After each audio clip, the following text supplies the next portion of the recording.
realmente me encantaría que los políticos socialdemócratas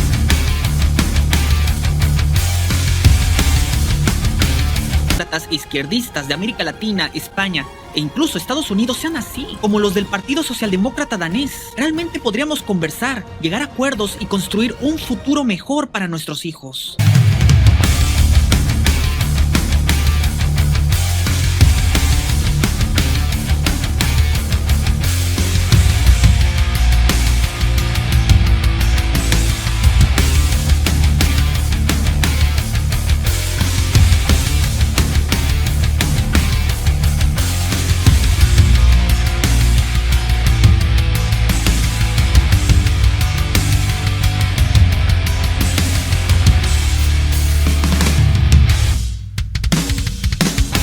Realmente podríamos conversar,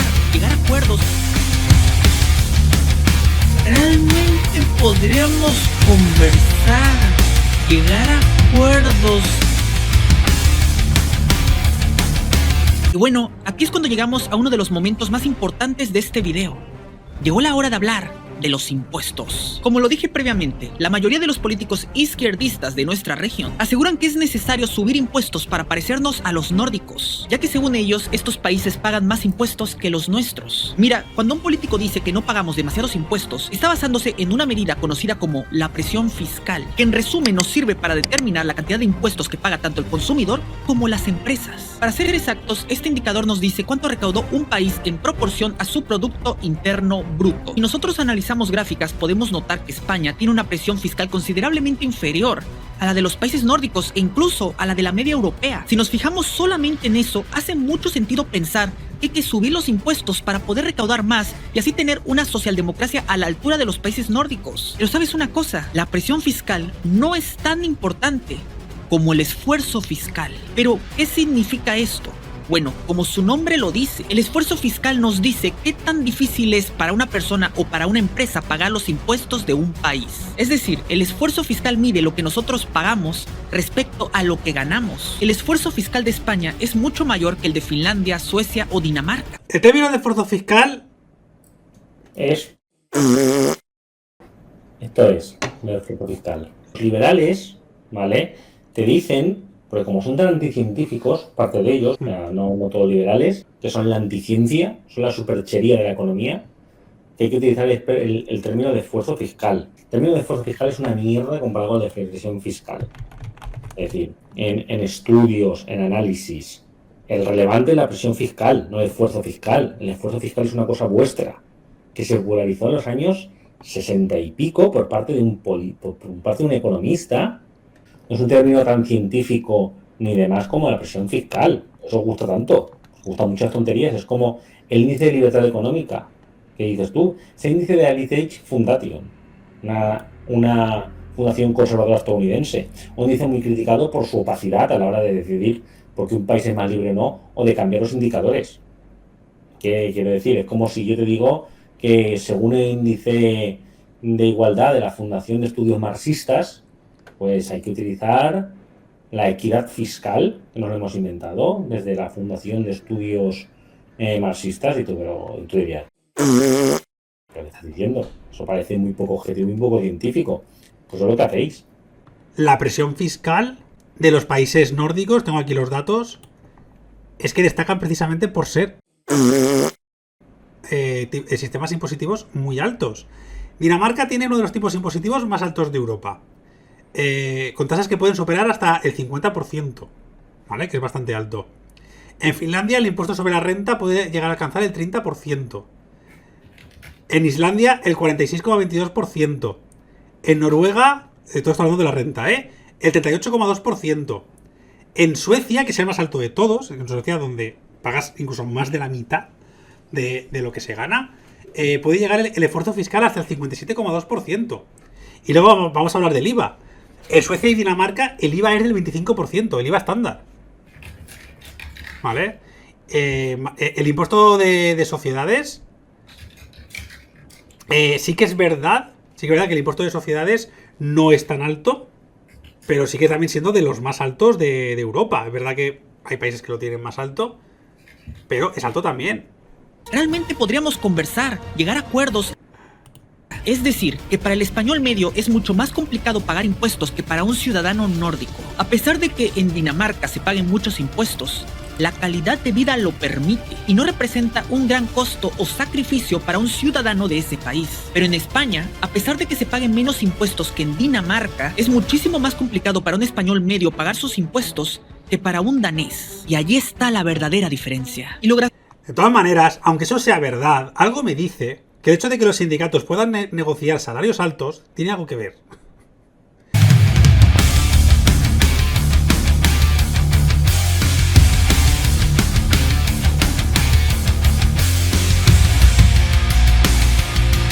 realmente podríamos conversar, llegar a acuerdos. Tiene algo que ver. Y el hecho de que tengan una educación garantizada, una sanidad garantizada y que tengan muy buena parte de los servicios garantizados, también tiene algo que ver. Realmente podríamos conversar, llegar a acuerdos. Lo gracioso es que los políticos españoles y latinoamericanos creen ciegamente que si aumentamos la presión fiscal tendremos la calidad de vida de Finlandia. Por favor. Pero ¿sabes? Yo creo que no lo creen. Ellos saben perfectamente que están mintiendo, pero necesitan una excusa para justificar su despilfarro de dinero.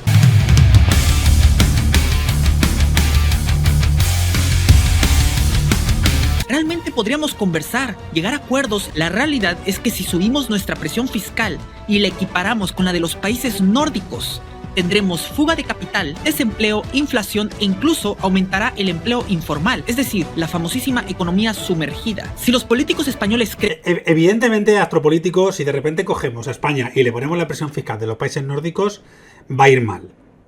Va a ir mal. ¿Por qué? Porque las subidas impositivas tienen que venir acompañadas de mejoras en la calidad de vida de la gente. ¿O es que de repente un día los países nórdicos se despertaron y dijeron vamos a aumentar la presión fiscal? No. Fue una cosa que se hizo poco a poco. Es decir, si tú subes el impuesto sobre la renta o el IVA o según qué impuestos, pero eso no se traduce en servicios, es lo mismo que si mejora la economía del país en términos macroeconómicos, pero como no se distribuye la riqueza adecuadamente, las personas estándar viven igual. ¿Qué es lo que está pasando, por ejemplo, en España y en muchos países capitalistas? Que van bien económicamente, hay empleo, pero como no hay, para empezar, una fuerza sindical o unas leyes lo suficientemente fuertes como para negociar con las empresas para que haya mejores salarios, pues en España se pagan unos salarios de puta mierda. Y la riqueza se la queda al empresario. Por no mencionar que es verdad que hay leyes que estrangulan al autónomo y a la pequeña y a la mediana empresa y son las multinacionales las que terminan manejando el cotarro. Esa parte hasta te la voy a medio comprar. Pero por otro lado, tampoco se traduce en que haya más servicios públicos. Es decir, hay una mejora de la economía, pero no se hacen políticas públicas para mejorar el acceso a la vivienda. No se mejora la sanidad, no se mejora la educación. O lo hacen muy lentamente. Sin embargo, los países nórdicos combinan una presión fiscal alta con un estado del bienestar gigantesco. Entonces, claro, así sí. Y además, es muy gracioso que hables de España y hables de Venezuela, ¿vale? Porque, según tú, todo lo que es en estos últimos años, ¿sabes lo que ha hecho el gobierno de España?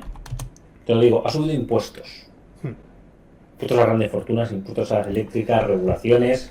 Ha subido el salario mínimo interprofesional, ¿vale? El salario mínimo, recordemos que aquí en España llegó hasta los 600 y pico y ahora está en 1100 y pico. Pues te voy a dar unas cuantas noticias de los últimos 3 meses. La economía española asombra a Europa. España es la locomotora de Europa. España aún duplica el crecimiento de la zona euro.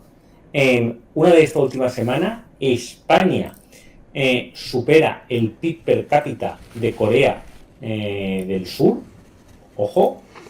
Y así te puedo dar noticias económicas buenas que quieras, pero que quieras, de los últimos 2 años. No habéis acertado ni una. Cuando aquí teníamos a un montón de economistas, libertarios, por supuesto, decían que el país iba a la quiebra, se hundía, que el paro llegaría al 30%, que decía la calle. Estamos en el paro en mínimos históricos. Paro en mínimos históricos de España, que tiene un empleo desestructural muy alto. Estamos en el paro mínimo de los últimos 14 años. Y así con todos los datos económicos que se miden, que ahora claro, no os gusta que se midan. Mira tú, con datos que siempre habéis atizado, a esos datos no. Claro. Pues son datos buenos. Ahora solo falta que esos datos buenos recaigan en la población de manera mayoritaria, sobre todo con el tema de la vivienda. Ahora solamente falta que, claro, para eso hay que intervenir en la economía. Y bueno, que ya me he cansado de poner cartelitos, pero básicamente la inmensa mayoría de estudios económicos al respecto coinciden en que la regulación y la intervención en la economía, sobre todo cuando hablamos de redistribución de la riqueza, favorece decididamente no solamente a la propia economía del país, sino también al bienestar de la población, al poder adquisitivo, etcétera. Aquí voy a poner un pequeñísimo listado de estudios que certifican todo lo que estoy diciendo, por si lo queréis consultar. Voy a dejar los estudios en la descripción del vídeo y a ver si así se deja de decir tonterías. No sé en qué momento hemos empezado a aceptar que dejar que las grandes empresas y el libre mercado desbocado pues es algo súper positivo, cuando en realidad lo que demuestra los últimos 100 años es que las políticas públicas son clave para el avance económico, social y político de cualquier sociedad. Pero, en fin, vamos a seguir. De hecho, el único grupo social, por lo menos lo leí ahora un año o así, a lo mejor ha cambiado, pero el único grupo social que ha recuperado el poder adquisitivo de media, el poder adquisitivo previo a la crisis, son los propietarios. Son los propietarios. Pero, por ejemplo, otro sector que ha salido de la pobreza a lo grande son los jubilados, que en 2008 era el sector más posible que caiga la pobreza y es el sector que menos posible es que caiga la pobreza. En comentando los impuestos se parecerán a los países nórdicos, se equivocan. Si aumentan los impuestos se parecerán a Venezuela. Ese es el destino. No los nórdicos, Venezuela. Porque hay una cosa que los zurdos deben entender. Porque lo dices tú. Y es que los países nórdicos no son grandes gracias a sus altos impuestos. No, los países nórdicos crecieron gracias al libre mercado, a la flexibilidad laboral e implementar medidas económicas liberales. Y como consecuencia de su crecimiento y prosperidad, años más tarde decidieron crear su estado del bienestar. Pero ¿saben una cosa? El colmo de todo es que esta no es cualquier... Es que no es verdad. Es que el estado del bienestar de los países nórdicos apareció a fuerza de huelgas, de manifestaciones y a costa del pulso que le metieron los sindicatos a los estados. Que no es que de repente los políticos dijeron, pues vamos a ser supercapitalistas y ahora que nos va súper bien, pues vamos a subir los impuestos para darle dinero a la gente. Que no. El estado del bienestar se implementó en Europa y en Estados Unidos como una negociación entre una clase trabajadora harta de hasta los putos cojones de desigualdad y de abusos y hartísima del fascismo que venía de la Segunda Guerra Mundial, y la patronal y el Estado para no evolucionar hacia la Unión Soviética. Y en los países nórdicos se hizo a golpe de manifestación. O sea, no fue una decisión, no es que llegaron, no, pues vamos a hacerlo así.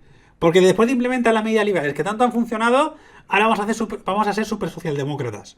No, estás falseando la historia. Y me dices, no, la presión fiscal y el estado del bienestar no tienen nada que ver. Es la flexibilidad laboral la que da el bienestar al país. Venga, hombre, por favor. Socialdemocracia, sino que es muy peculiar. Hablamos de un estado del bienestar eficiente. El mejor ejemplo lo tenemos en la educación. Varios países nórdicos utilizan el sistema de vouchers implementado por el prestigioso economista Milton Friedman, un señor a quien muchos progres consideran como el padre del neoliberalismo. Pero bueno, el sistema de vouchers consiste en dar el dinero destinado a la educación directamente a los padres de familia en lugar de dárselo a las escuelas públicas. De esta forma simulamos el libre mercado, ya que al darle el dinero directamente a los padres, ellos podrán elegir la escuela que consideren mejor para sus hijos. Esto obliga a los colegios a mejorar para poder competir y quedarse con la mayor cantidad de alumnos posible. Por eso es... Pero que la educación es pública en los países nórdicos. Creo que el 95%, ¿no? Por ahí decís por el chat. Y aparte, el sistema que tú dices de vouchers implementado por Milton Friedman, que por cierto es uno de los padres del neoliberalismo, junto con Hayek, que es de la escuela de Austria, el que tú dices es de la escuela de Chicago, creo que solamente se implementa en Suecia.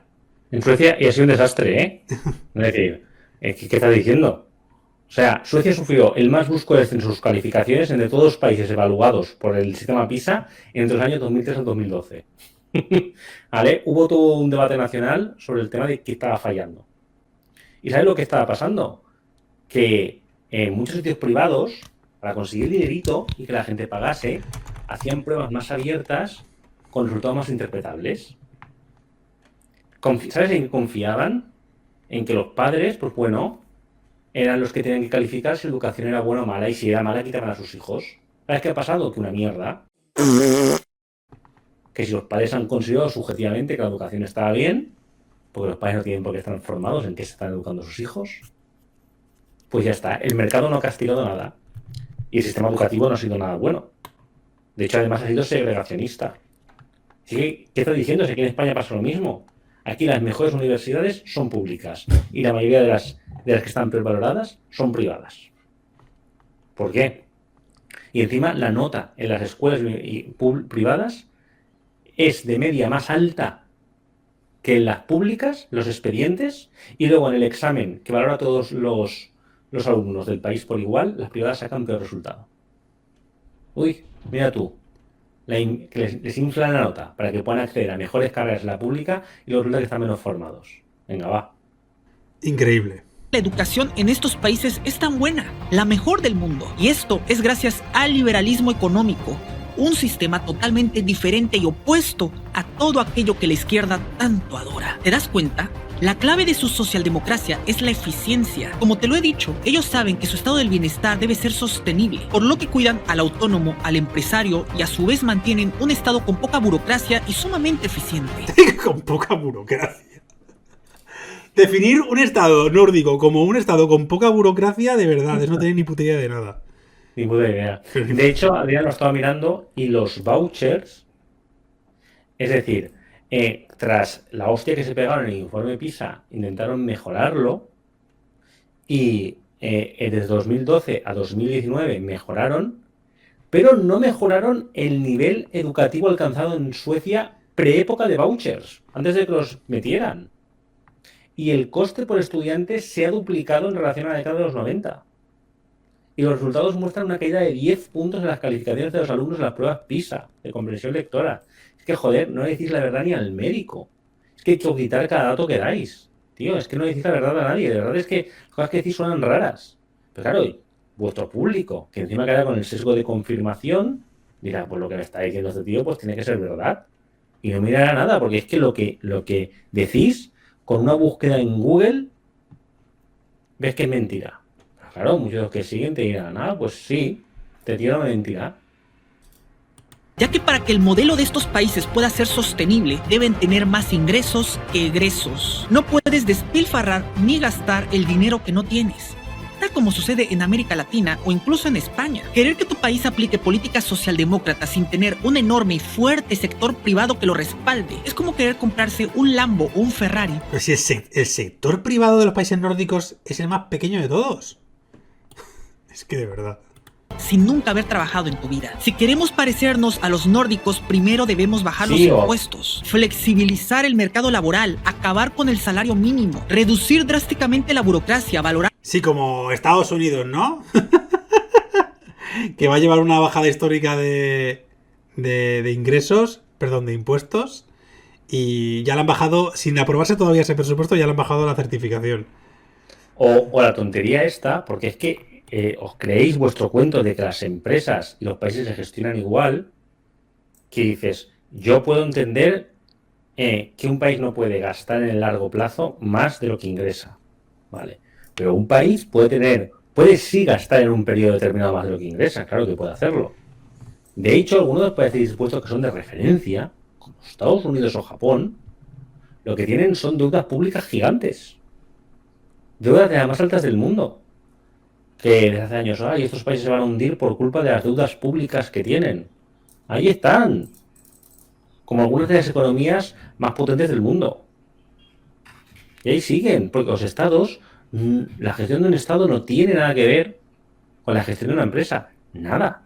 Ya hemos explicado muchas veces, una empresa, con una persona privada, gastos e ingresos están relacionados. O sea, no están relacionados. Tú puedes gastar X e ingresar X, y al final...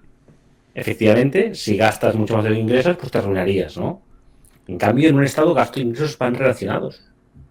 O sea, porque se relaciona mediante recaudación y demás. Es decir, bajar un valor afecta directamente al otro, que en la economía privada no ocurre. Son dos valores separados que solo afectan en el ahorro. El ahorro, el trabajo, el esfuerzo. Y una vez que pasen varias décadas y nuestro país alcance cierto nivel de prosperidad, las generaciones futuras podrían plantearse la creación de un estado benefactor que sea eficiente. Pero eso sí, a costa de frenar su crecimiento. A mí me causa gracia que esto es precisamente todo lo contrario que lo que proponen políticos izquierdistas como Bernie Sanders o Alexandra Ocasio-Cortez, que mientras aseguran Bueno, lunático. Les tienen manía, ¿eh? No os podéis ni ver. Tíos que además son bastante flojos en sus propuestas, en mi opinión, pero bueno. que sueñan con que Estados Unidos sea tan próspero como Dinamarca o Suecia, exigen la creación de programas que requieren un enorme gasto público, además piden que se aumente el salario mínimo, y Ocasio-Cortez grita por los cuatro vientos "tax the rich", que paguen los ricos. Miren, con estas políticas, Bernie Sanders y Ocasio-Cortez no llevarán a Estados Unidos a seguir el camino de Suecia, sino el de Argentina. Los países nórdicos no son socialistas y decirlo es una rotunda mentira. Pero no permitas que te lo diga yo. Mejor que lo haga el primer ministro de Dinamarca. I know that some people in the US associate the Nordic model with some sort of socialism. Therefore, I would like to make one thing clear. Denmark is far from a socialist planned economy. Denmark is a market economy. The Nordic model is an expanded welfare state which provides a high level of security for its citizens, but it is also a successful market economy with much freedom to pursue your dreams and live your life. Te recomiendo ver este video cuantas veces puedas. Pero si yo estoy de acuerdo. Yo estoy de acuerdo con que los países nórdicos son economías de mercado. Son países socialdemócratas. Si yo estoy de acuerdo contigo. Si es que ni Bernie Sanders ni Ocasio-Cortez quieren un estado socialista. Son políticos socialdemócratas. Ya está. Quiero decir, tienes toda la razón. Son modelos socialdemócratas que tienen una libertad de mercado aceptable, pero con un estado del bienestar muy fuerte, con una presión fiscal muy alta, donde tienen controlado y regulado ese libre mercado y donde los sectores de la economía estratégicos están nacionalizados, como la energía, como... bueno, también es energía, el petróleo en el caso de Noruega, y un largo etcétera. Claro que a eso no se le puede llamar socialismo, es que no lo es. ¿Que no lo es? Es que nadie dice que lo sea. Lo que pasa es que en Estados Unidos se le llama socialismo a cualquier cosa, eso también te lo digo. Pero son países socialdemócratas, eso está clarísimo. Está él. Está usando como país socializado y como país a España. España es un país mucho menos socialdemócrata que esos países. ¿Qué cojones estás diciendo? España, dentro de los países socialdemócratas de Europa, no es ni de lejos de los países que más. Es que tengo que hacer otro puto inciso porque es que este señor se dedica en su canal de mierda a hacer vídeos en los que tacha de ser la nueva Venezuela, de ser socialista, de ser comunista, de ser, yo que sé, estalinista, a prácticamente cualquier político de izquierdas que acceda al poder en cualquier país. Es decir, tiene un vídeo diciendo que España es chavista, que Chile se va a convertir en un país comunista, que Gustavo Petro es el Chávez colombiano, o sea, en fin, o que el feminismo es igual a socialismo. Increíble que esos países que ni se le acercan a los países nórdicos en cuanto a regulación, intervención en la economía o en cuanto a nacionalización de los sectores económicos, sean tachados de socialistas solamente a veces por el hecho de que hayan elegido a un presidente o a un partido ligeramente de izquierdas. Pero en cambio los países nórdicos no, y como en dos puntos de mierda tienen cierta flexibilidad laboral y económica, pues ya está, es que han triunfado gracias al liberalismo. O sea, es que una gimnasia mental digna de una esponja. Realmente podríamos conversar, llegar a acuerdos. Ni de lejos. Total, que es una mierda de vídeo. Hostia, es malo, ¿eh? Es malo. Es que encima no le dice la verdad ni al médico. Antes lo dice como muy seguro de todo y ya está. O sea, es un vídeo bastante malo. Tiene otro que lo iba a analizar, pero lo vamos a dejar aquí. Tardísimo. Porque igual se ha hecho bastante tarde, nos hemos liado bastante. Pensaba que iba a ser más rápido, pero es que había mucho que decir. Pero es que es un vídeo malísimo. Y es un análisis que mucha gente de derechas hace. De no. Es que hay un meme por ahí dice, el socialismo no funciona. Los países nórdicos son socialistas y les va muy bien. Eso no es socialismo, es capitalismo con políticas públicas.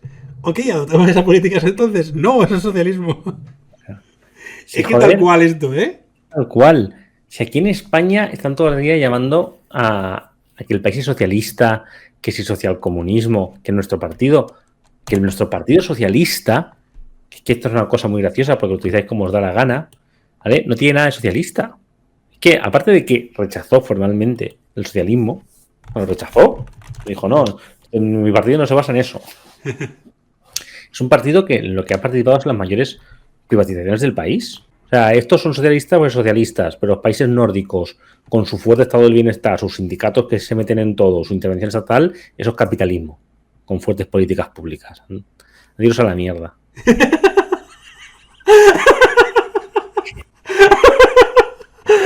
Pero es que me ha hecho mucha gracia. Yo lo tomo por culo. Y China ha triunfado porque es capitalista también. China, claro, China no, es nada, no tiene nada que ver con nada que ver. Nada. Como mucho es un país capitalista, pero gobernado por una especie de cosa que es el Partido Comunista. Ah, y está al final del índice económico. Bueno, ahora ha subido. Pero es que no sé. De verdad. Es que... Ay, Dios mío. Si no, aquí cada uno es lo que es en función. Considerar que un país es comunista o es capitalista es muy subjetivo en función de dónde pongamos la línea. Porque al final, sistemas puros no hay en ningún sitio. Entonces, si nos acogemos a los términos estrictamente teóricos y políticos de esas definiciones, entonces nada es capitalismo totalmente, y nada es socialismo totalmente, y nada es comunismo totalmente. Entonces vamos a hacer un balance de hacia dónde tira más cada sistema, en lugar de tachar de lo que no te gusta cuando un país hace algo que no te gusta. Adiós a la mierda. Hombre, es que no sé, a mí me parece que es mejor ir, en lugar de estar, como hacen estos vídeos de no es socialista, es capitalista, al final son vídeos muy tendenciosos. Yo creo que es mejor analizar los elementos que componen la economía y las políticas públicas y las políticas en general de un país, ver qué cosas buenas tiene, qué cosas malas tiene, qué consecuencias tiene, y a partir de ahí ver qué podemos aprender y ver qué podemos aplicar. Yo tengo muy claro que el capitalismo es una mierda y que todo lo que se aleje de eso, en general, funciona mejor. Entonces, yo siempre tiro por ahí y ver... Claro, pero es que el sistema capitalismo-estado es un sistema, es un término paraguas. Y de hecho, ojo, la literatura marxista, el capitalismo de Estado, te lo ponen como una fase necesaria, como una fase necesaria del socialismo, ¿eh? En plan de la toma del Estado, capitalismo de Estado, socialismo. Y el socialismo o sea, el capitalismo de Estado es que es muy poco capitalista. O sea, según la mayoría de esta gente que te dicen que ni Estados Unidos es capitalista, ojo, que están en esa línea los libertarios de no existió nunca el capitalismo. Y tú, ala. Pues ya estamos. Claro, es bastante ¿Vale? ridículo. Capitalismo de Estado es que en una economía privada, pero que las principales empresas son del Estado y que la planificación corre a cargo del Estado. ¿Tú eso lo ves muy capitalista? Adiós a la mierda. Yo te lo firmo, ¿eh? Si tú lo ves capitalista, yo lo veo capitalista. Yo, Amancio, lo veo capitalista. Es China, de hecho, eso es China. Eso es China y esos son los países corporativos. Pues nada, gente, vamos a dejarlo aquí. Yo creo que ha estado bastante bien. Y nada, muchas gracias a vosotros, toda la gente que nos decís gracias por el chat. Como siempre, un auténtico placer pasar esta noche con vosotros y con vosotras. Como dice por aquí Bludger, adiós a la mierda.